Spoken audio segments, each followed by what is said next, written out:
Hello guys, welcome back to another mini vlog. ఎలా ఉన్నారు అందరూ? నేను ఒక హెల్తీ రెసిపీ చెప్తా. హెల్తీ అని దీంట్లో ఆయిల్, కార్న్ఫ్లోర్ ఇవన్నీ వేసారు అని అనొచ్చు, బట్ టోఫు హెల్తీ కాబట్టి చెప్తున్నాను అనమాట. టోఫుని మంచి చిన్న చిన్న పీసెస్ లాగా కట్ చేసుకున్నాను, లైక్ స్మాల్ క్యూబ్స్ లాగా కట్ చేసుకొని అవి ఒక ప్యాన్లోకి తీసుకొని దానికి ఆయిల్ వేసేసాను అనమాట. వేసేసి మంచి టాస్ చేసుకున్నాను.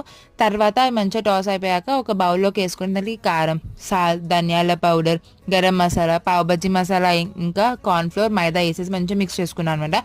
అవన్నీ మంచి మిక్స్ చేసుకున్నాక లెమన్ స్క్వీజ్ చేసుకున్నా. యాక్చువల్లీ దీంట్లోకి బియ్యం పిండి కూడా వేస్తారు, బట్ నేను వేయలేదు. లెమన్ అనేది మీ ఆప్షనల్ అనమాట. మంచిగా మ్యారినేట్ చేసుకొని పెట్టుకున్నాక ప్యాన్ తీసుకొని దానిలోకి డీప్ ఫ్రై చేయకూడదు, బట్ ఆయిల్ వేసి మంచిగా అవి ఫ్రై చేసుకోవాలి. డీప్ ఫ్రై కాకుండా నార్మల్ ఫ్రై చేసుకోవాలి. గోల్డెన్ బ్రౌనిష్ కలర్ వచ్చాక ప్లేట్లోకి సర్వ్ చేసేసుకొని నేను టమాటో కెచప్ తోటి ఏదైనా డెకోరేట్ చేద్దాం అనుకున్నా, కాకపోతే అది వర్కౌట్ కాలేదు.